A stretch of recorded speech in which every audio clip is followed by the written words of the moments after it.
Итак,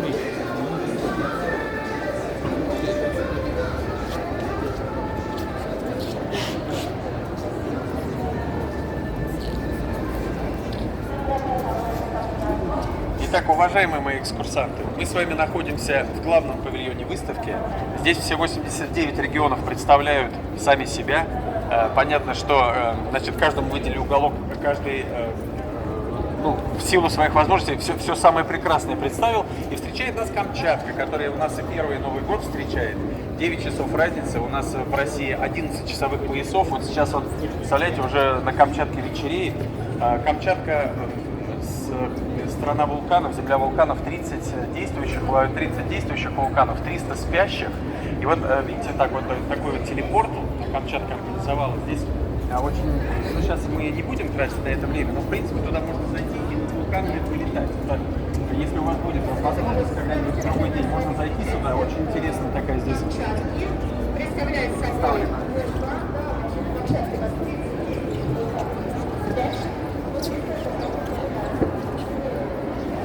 Вот.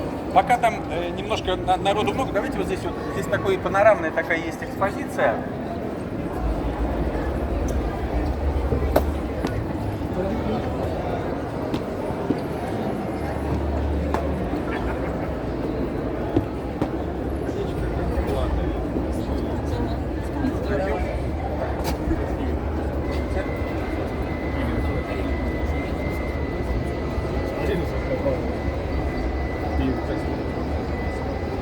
Павильон такой представляет весь Дальневосточный федеральный округ, в него входит 11 регионов. Вот, и такой как бы общий водный такой павильон.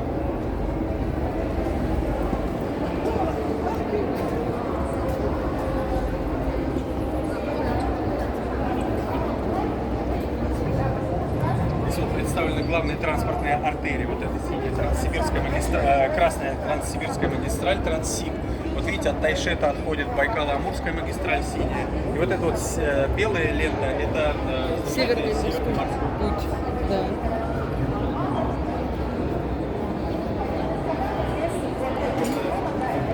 Все это как бы называется с высоты птичьего полета оглядеть.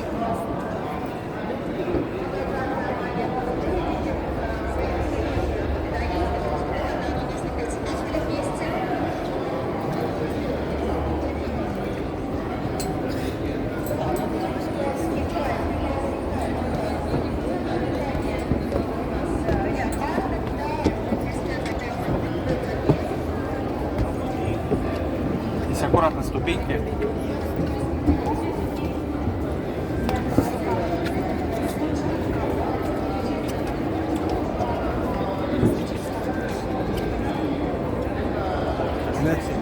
Уран Хайдар Баргито!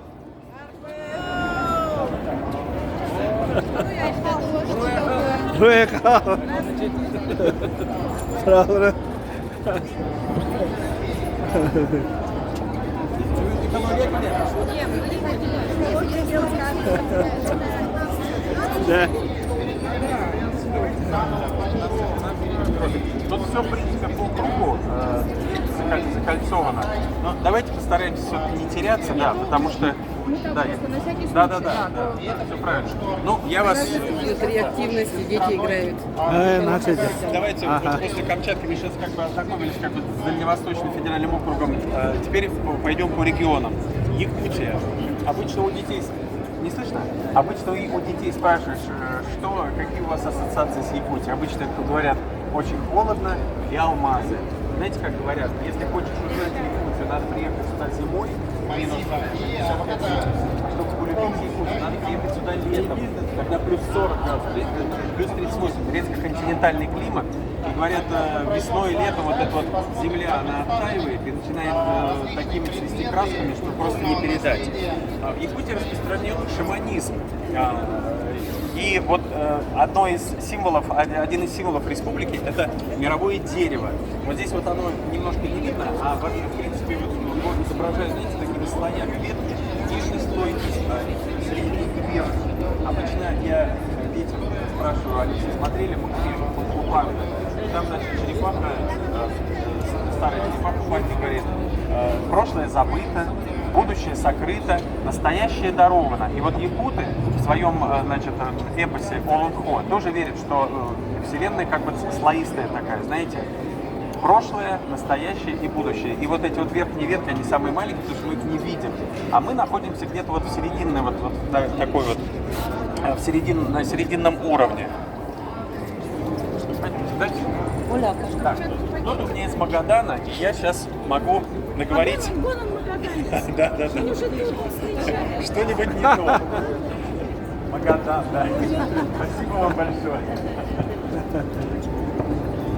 Вот как раз я вам говорил о старательском факте. Вот здесь вот видите, что-то, ну типа вот золото, серебро, вот эти вот старатели, молоток старательский, вот здесь вот видите, вот такой вот.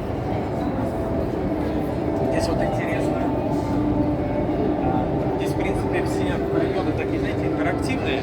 Вот можно, например, взять и узнать, что там в павильоне, вот можно смотреть вот так. И вот поворачивая, да, можно как-то здесь социальное развитие, видите, как смотреть в районе.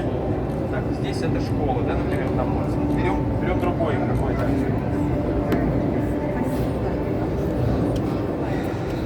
В общем, вот это все, знаете, вот когда есть время, это все очень интересно рассматривать. Все вот это тачпэды вот эти. Давайте я выйду вот, наверное, туда, извините, чтобы вас, чтобы мы тоже долго не задерживались. Пойдемте дальше. вот здесь отстань. Да. Я тебя видео сделаю.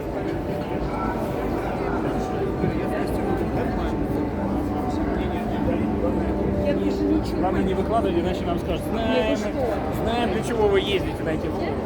Да, блин, просто Без 15, наверное, нам поздновато, что ли, будет. Я даже не знаю. Давайте без 20, хорошо? Без 20. Да, друзья мои, если кто-то потеряется, давайте все-таки без 20 в гардеробе встретимся. Потому что мы в без 20 12. Потому что мы в 12 часов я должен вас, ну, как бы из рук в руки передать, хорошо? Вот, на всякий случай, да. Вот, а мы с вами подходим к еврейской автономной области. У многих вопрос, да, евреи и Дальний Восток, откуда это? На самом деле в 20-30-х годах прошлого века, да, была программа переселения, и есть даже про это дело фильм, называется он «Искатели счастья». К нему музыку писал Исаак Дунаевский, вот там как раз рассказывается, как евреев переселяли в Биробиджан, как, чтобы они там в трудные условия, значит, осваивали тайгу, вот это все. В еврейской автономной области на флаге, как сейчас говорят, не политкорректная радуга изображена, но вот здесь вот видите, как ее обыграли. Считается, что под как каждый цвет радуги, да, вот красный, оранжевый, желтый, зеленый, под каждым какой-то минерал, какой-то ценный минерал. Еврейская автономная область богата своими. голубого цвета, из 6 цветов. Мрамором сделана вся станция метро Белорусская в Москве. Оранжевый, олово, железная руда, Ж, З, зеленый, золото. Можно посмотреть, как вот тут золотые прожилки выглядят.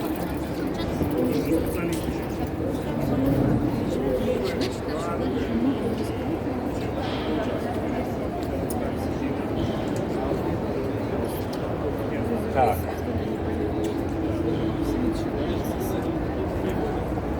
А это вантовый мост на остров Русский. Мост находится в городе Ростов.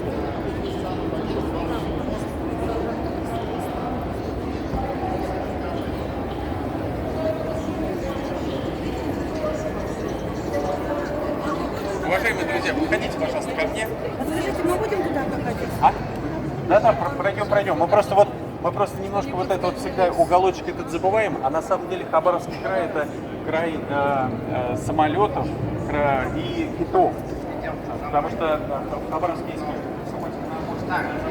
все знают, а вот про китов не все знают. Шантарские острова, и там, ну, это как бы называют детский сад китов. Они там очень любят. Хабаровский край, прежде всего, изоляция, называется Жарение. Это регион с мощным промышленным потенциалом. В моем родном городе, в Комсомольске, находится авиационный завод Гагарина. Мы еще дойдем, да. Амурская область. Это мост в Китай, как сейчас говорят, мост в космос, потому что, как мы все знаем, космодром Восточный. Вот здесь вот даже вот можно, если будет время, можно даже ракету спустить. Но это тоже так, знаете, время нужно. Все это...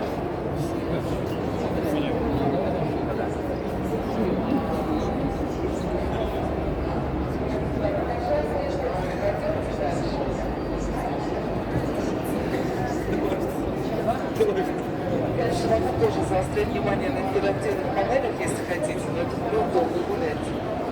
Давайте пройдем, кстати, Эксперты один.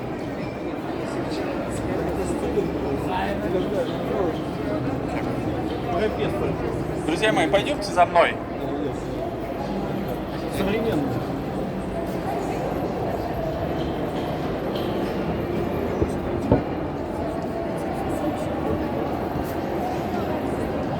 Вот, кстати, очень интересная значит, это у нас Камчатка. И вот здесь... Крабы. О, да-да-да, это... Вот здесь вот, да-да, куриная. Вот смотрите.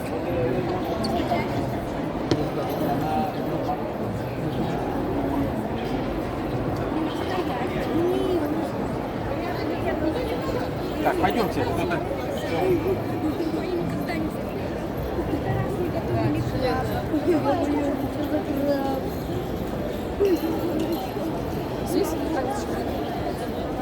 Я от волнения, конечно, ошибся. Сахалинской области это. Пойдемте, приглашаю вас в солнечную Бурятию.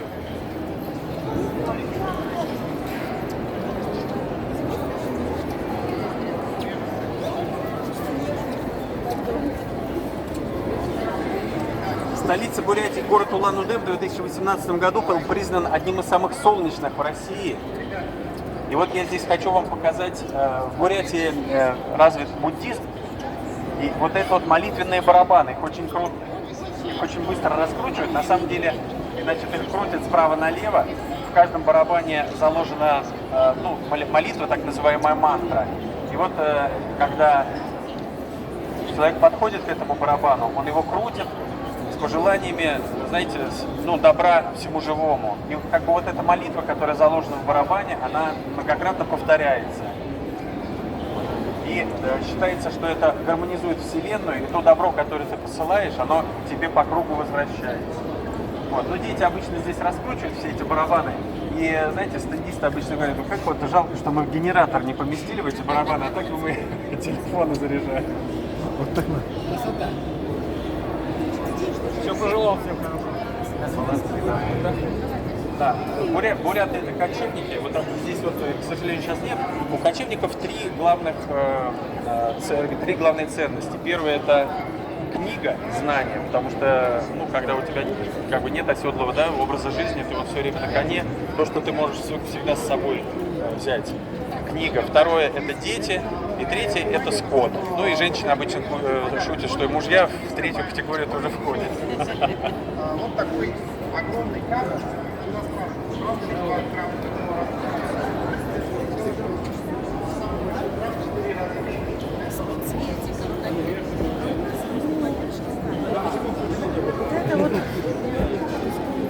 Забайкалье.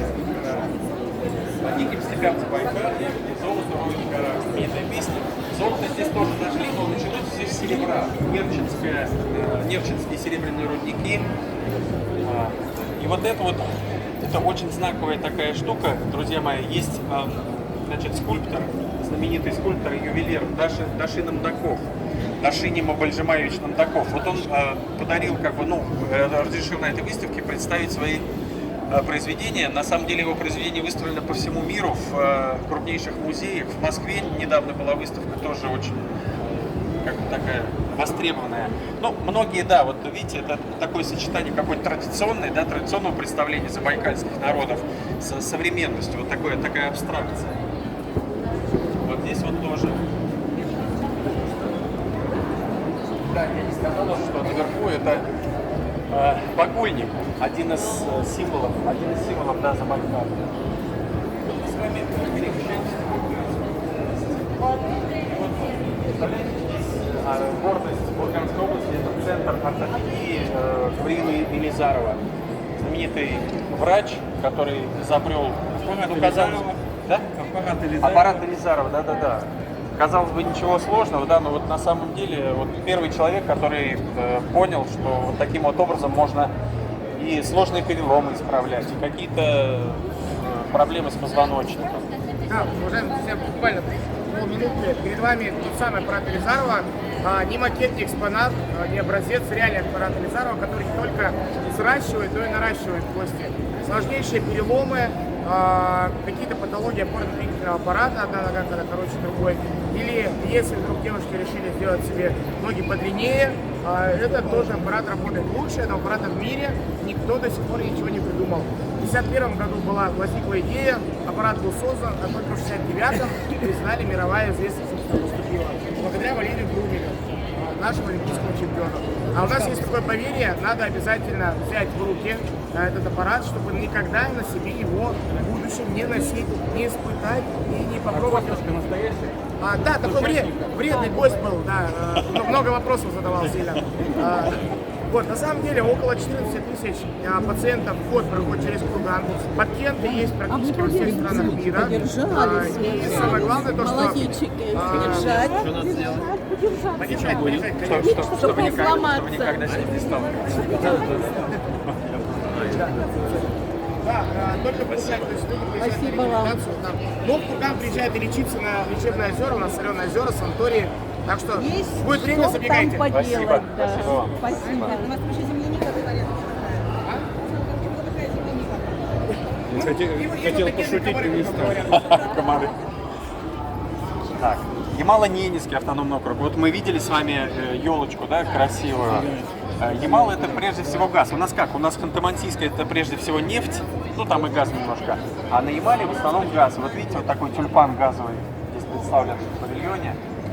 Да. Вы сюда обратились? Ну это вот выставка региона.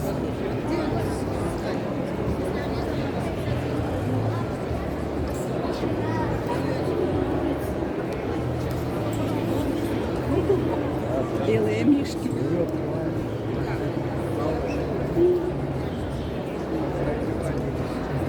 Да, все это так вот, видите, здесь фотографируют. Когда есть время, тут интересно очень гулять. Да. Тюменская область. Друзья мои, в Тюмени тоже добывают нефть, но когда люди искали нефть, значит, бурили и пробурили до термального моря. Тюмень у нас сейчас, значит, столица термальных источников. Вот это, кстати, карта, она зимой у нас будет белой, а летом она у нас будет зеленой.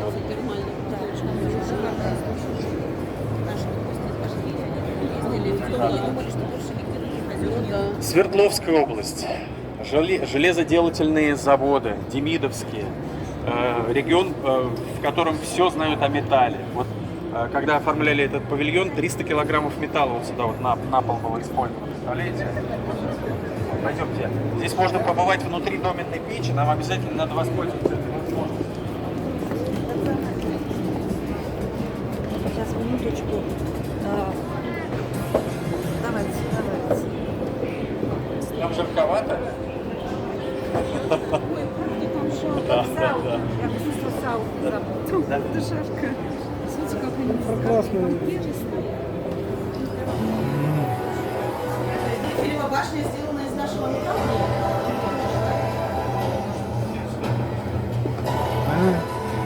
Обогревается.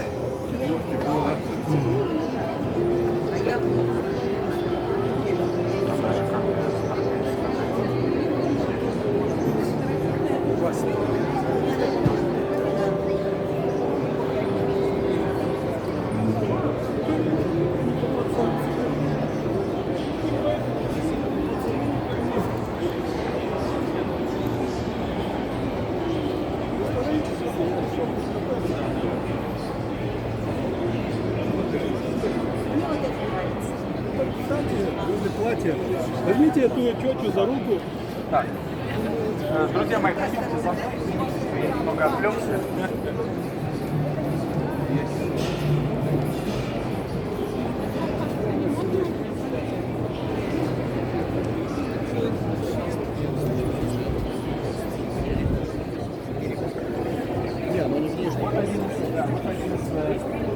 Один из самых красивых тоже павильонов Республика Алтай. Вот помните, мы с вами говорили, что Алтай разделился на горный и равнинный. Вот Республика Алтай. Может быть, кто-то помнит фильм «Живет такой парень», и вот там молодой Леонид Куравлев ездил как раз по Горно-Алтайску, это столица Республики Алтай, по Чуйскому тракту. И вот здесь вы видите вот такие вот горы. Здесь вот на самом деле можно зайти и почувствовать музыку Алтая. Вот здесь разной высоты горы, вернее тропы. Обязательно загляните в Да? Вот сюда вот можете вот попробовать. Да-да-да.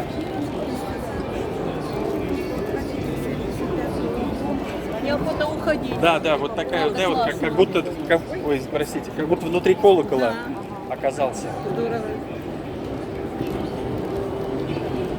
Аж звенит прямо. Да? Залезайте туда. А, ну.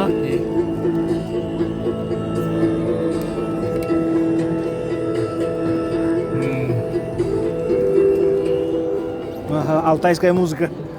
Ага. Вы из Алтая, да? Из Алтая, да? Да. А, очень приятно. Я из Якутии. Ага. Да. Да, друзья мои, я забыл вам сказать, что на Алтае находится самая высокая гора Сибири Белуха, 4500 метров. Вот. Справа от нас, ну получается слева от нас, пропустили мы Кемерово, Кузбасс. Понятно, что Кузбасский, значит, железоугольный бассейн Кузбасс, это все, что касается угля, но в конце 90-х годов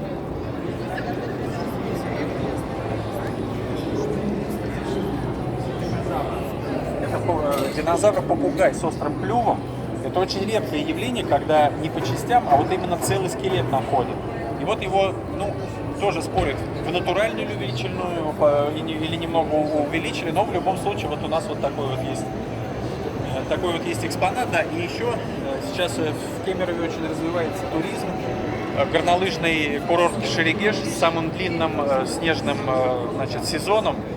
Там в конце ноября он открывается, но говорят, что уже в конце сентября снег выпадает, и уже местные уже катаются до самого лета.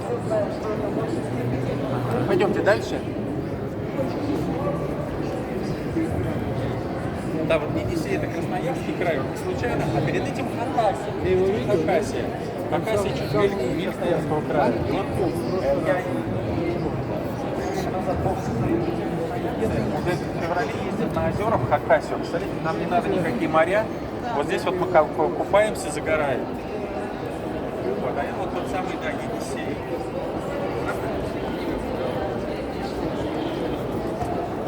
На речке, кстати говоря, город летающих собак. Очень сильные ветры. Вот, его даже какое-то время хотели закрывать, но потом... Да, все нормально, люди. Да, там никель добывают, так что это очень такой город важный. Макет, ой, красивый. Да, макет. Да, вот этот макет, да, очень прям вот красивый, такой завораживающий. Он еще сейчас, как бы, что называется, молчит, а вообще... Да. А, вот как. Ага. Это наша история. Угу.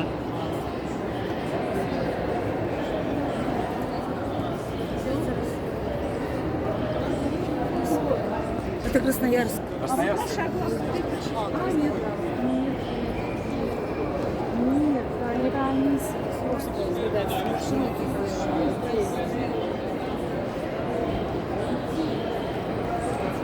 Друзья мои, за спиной у нас Иркутская область, Байкал. И вот здесь вот всегда вспоминаю я красивую легенду, что вот был такой Байкал, была у него дочь, красавица, гора, единственная река, которая вытекает из Байкала. И Байкал ее очень охранял, не хотел отпускать никуда из дома, заковал в стены такие, да, но и птички на крыльях принесли весть, что есть такой красавец Енисей. Ангара в него, что называется, заочно влюбилась. Вот. Байкал, когда об этом узнал, еще крепче стал ее охранять. Вот. Но она все равно толками, протоками, всякими ручейками все-таки проникла. Байкал в это время спал. И когда Байкал проснулся, увидел, что дочь сбежала, он взял камень и бросил вслед своей дочери. И вот до сих пор на месте, на том месте, где вытекает Ангаре из Байкала, стоит Шайтан камень. Это такой для буддистов очень важный. А что они столбы красноярские никак не показали? А вот нет, вот там, знаете, А, вот там, там? да, там на... Ну вот так есть, я поняла, на видео. Таких вот, да, действительно, чтобы вот они стояли, нет. Мы вот, кстати, пропустили в Хакасии там Менгиры, знаменитые тоже каменные такие изваяния. 4500 лет назад их сделал. Кто их сделал, никто не знает. Вот видите, все так загадочно. Пойдемте дальше. Это хорошо гуляем, что у нас уже просто время идет на уменьшение, оказывается. А стол есть? Так, сейчас мы опять немножко пересекаемся. Давайте Томскую область я вам расскажу, почему она такая зеленая. Изумруды. Все мы помним волшебника изумрудного города. Писатель Александр Волков здесь учился в учительском, техникуме, педагогические, тогда еще были учительские. И вот его внучка в воспоминаниях вспоминает, что он жил в доме с зеленой крышей. И вообще в Томской области очень часто железные крыши красили зеленой краской, сибиркой так называемой. И вот она говорит, что таким образом ее деду навеяло, вот видите, он сделал волшебника именно изумрудного города, не золотого, не бриллиантового, вот именно вот. И вот Томская область вот так вот в таком зеленом изумрудном цвете представила свой павильон. Еще в Томской области есть Васюганские болота огромные. Обычно мы как-то, знаете, к болотам относимся, что их нам нужно осушать. Нет, их называют легкими. Не просто Сибири, а всей России. Они вот ощущают. Да, Самое большое болото в мире. Это водно-болотное угодье. Там недавно был создан заповедник Васюганский. Это самая большая водно-болотная территория мира. Вот. А Иркутская область, видите, как интересно представила. Залетают вот в эту трубу птицы, а вылетают уже гордость авиастроения, да, МС-21, МС-300.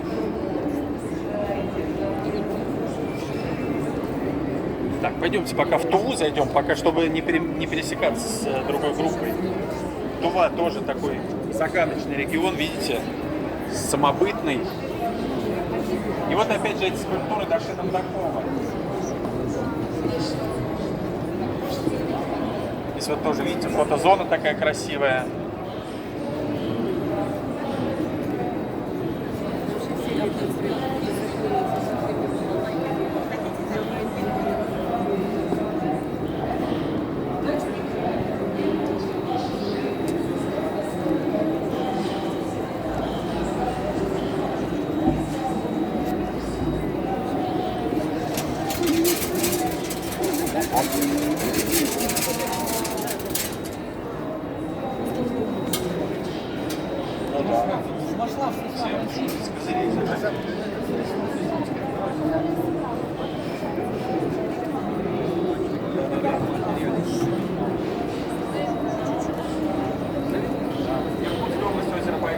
Вот я вам не сказал, вы знаете, обычно спрашивают у Якутии, сейчас же ученые доказали, что холод не так уж полезен для здоровья, но якуты, у них очень много долгожителей. И вот у стендистов мы спрашивали, почему так. Говорит, мы все свежее едим, у нас все холодное. И вот они вспоминают как раз, они вспоминали как раз омуля. Принято считать, что омуль только на Байкале, но есть и ленский омуль. И вот больная рыба в холодной такой воде не выживает. Он говорит, мы только же но за счет этого и очень много у него сырого, строганина, вот это все вот такое натуральная пища, не обработанная. Да, посолить, да.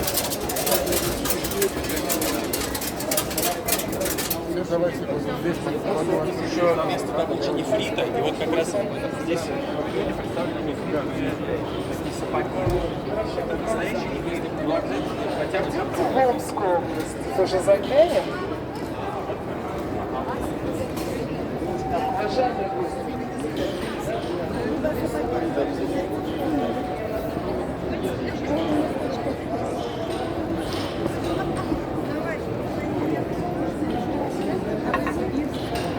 Да, Новосибирская область. Вот, надо сюда тоже обязательно зайти. Здесь мы говорим про треугольник Лаврентьева. Был такой ученый, Лаврентьев Михаил. И он считал, что общество должно быть, почему треугольник, три угла. Он считал, пойдемте сюда, зайдем.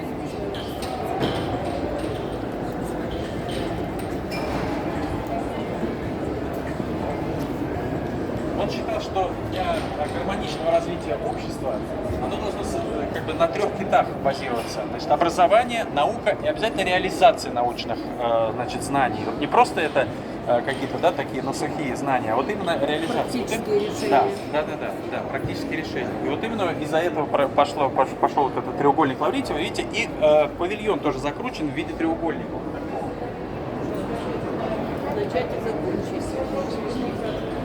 Кто увлекается хоккеем? Новосибирская Сибирь, знаменитый клуб.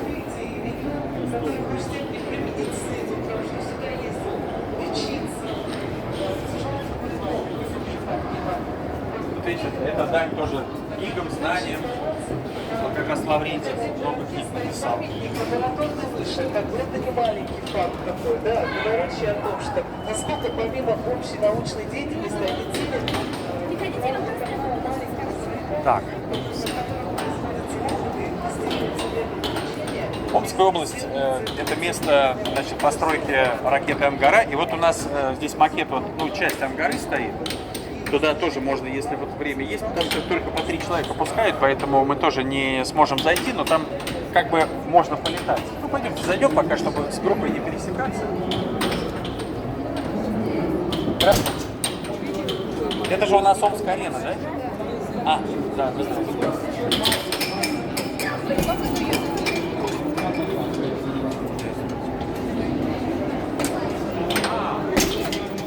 Омская область, она же у нас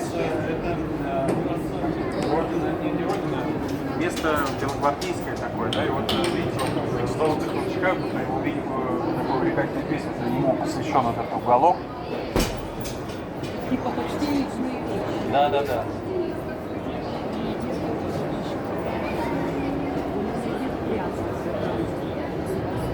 Крестиком написан.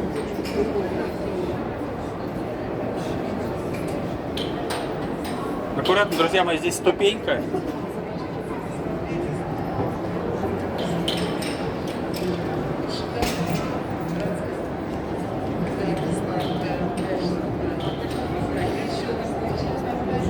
У нас меньше места становится. Сначала меньше, потом опять Да? Я, Всё, например, хорошо. у еврея восстановилась возле Мони. Все, отлично. С Моней пока Ой, робот задержалась, Мони, да. вы уже ушли Все ясно. за 3 павильона. Так, все, идемте, да? Вы людей сориентировали по поводу, нет, или что-то? А, ну ладно. Я просто, знаете, я боюсь вас обнадежить, что... Ну, посмотрим, потому что как сложится, да.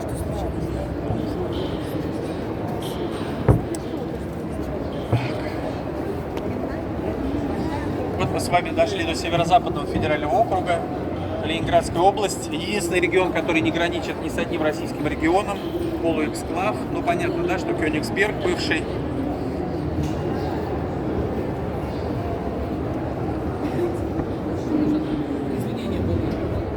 Павильон посвящен, конечно, главной ценности, это янтарь. И вот это единственный в мире промышленный карьер по добыче янтаря. То есть его добывают как-то, ну там соседний регион может быть как-то отрывочно. Вот это именно промышленный, в промышленном масштабе янтарь добывают, приморский карьер.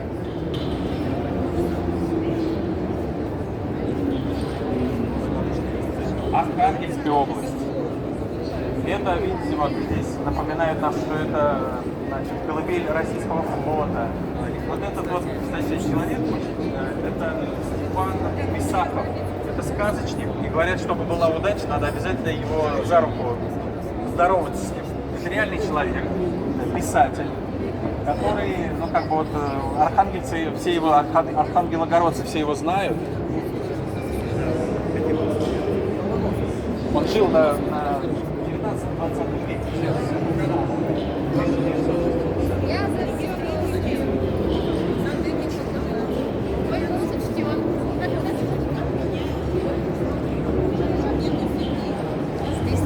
Конечно, фотографируется, значит, с Михаилом Васильевичем Ломоносовым на удачу. Класс!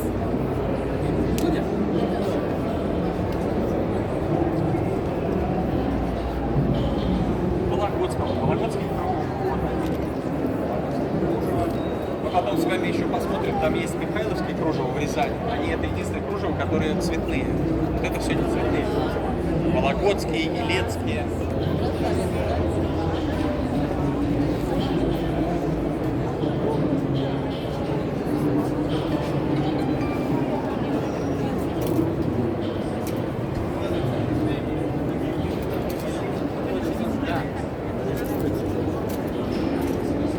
Ненецкий автономный округ один из самых малонаселенных, это первозданная природа.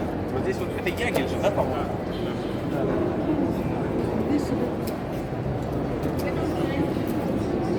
Любимое лакомство оленя.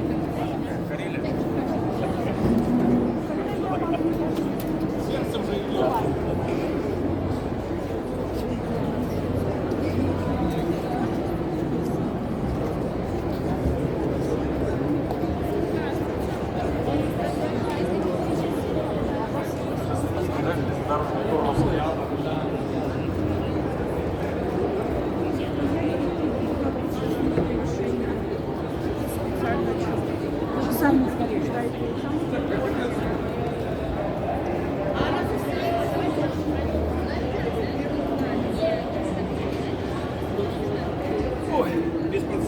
Стоял.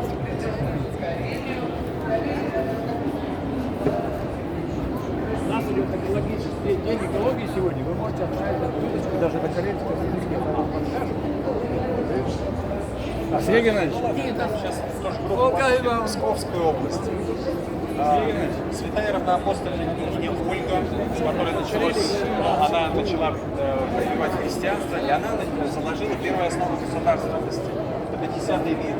У нас же как? Обычно еврейский круг, мальчики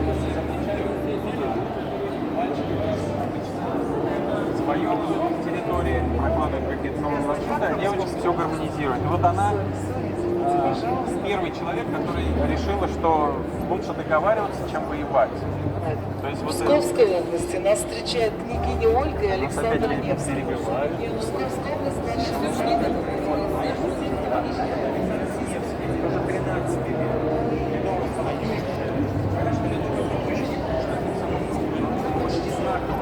То есть, когда пришли крестоносцы и напали на нас, вот тогда только у русской нации, возникло такое самосознание, что, во-первых, надо объединяться против врагов, а во-вторых, русский народ впервые почувствовал, что он какой-то отдельный народ. И вот поэтому Ледовое побоище считается таким вот знаковым. Но еще в Псковской области погиб Александра Сергеевича Пушкина. Сегодня мы не произносим название города, который есть сейчас, пока у нас есть такая возможность. Город будет планируется отмечать 80-летие снятия флагов.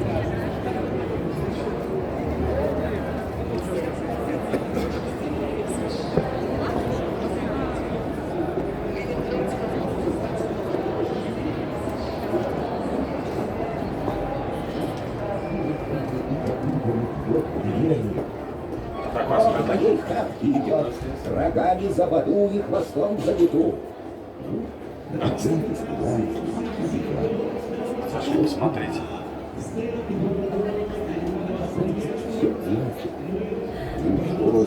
А это что значит? Это какие-то сказания. Это что значит? Это что значит? Туристический портал. Конечно, в Псковскую область. Заходите, оказываетесь в Псковской области. Как машина времени. Хотите поучаствовать в День экологии? Это как в том фильме «Кемска волость». «Кемска волость». Да. А где наш народ-то? Пойдемте, да. Вот. Ага. Так, у нас сейчас... вот мосты разводят, питерские мосты разводят ровно в час, в нули. Ой, Петербург это самый один из таких, знаете, из самых активных. Здесь все время какие-то проводятся мастер-классы, какие-то конкурсы. Какого собора венчает этот ангел? У вас есть варианты? Да, я же А, вот, героическая неделя проходит, Итак, да-да-да. ваш ответ – шпиль Петропавловской крепости. Собор. А есть еще варианты? Есть вариант Исаакиевский и какие еще? Так, Ленинградская область. Здесь, я предлагаю, здесь, знаете, редко сюда заходят, пойдемте пройдем. Здесь есть знаменитая 47-я тропа туристическая по мосту. Только аккуратно. Адмиралтейский, Исаакиевский.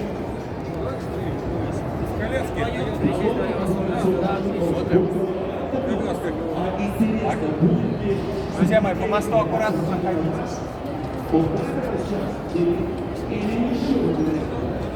Здесь как бы как панорама такая. О, море! О, ничего себе! Это специально сделано, что ли?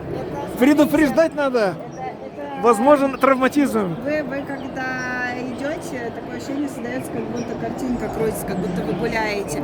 Вас экскурсовод, кстати, предупредил, что здесь надо аккуратными быть. А, я там чуть не погулял затылком. Ну, Да, всё да, да, да. нормально, вы Ага. зависите. Ага. Ой. Надо. Так. А это что такое? А, Коми. О, Республика Коми, да. Подошли.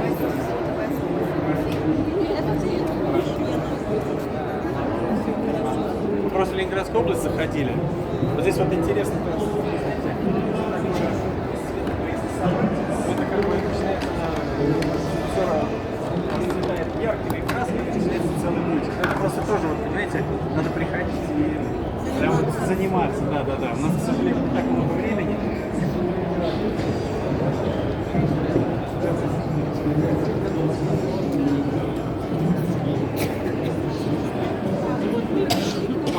И вот как раз, да, вот мы закольцевали этот круг, и последний павильон посвящен городу-герою Мурманску. Это, значит, часть ледокола «Ленин». Сейчас он уже свое разработал, он стоит на вечном приколе в Мурманске.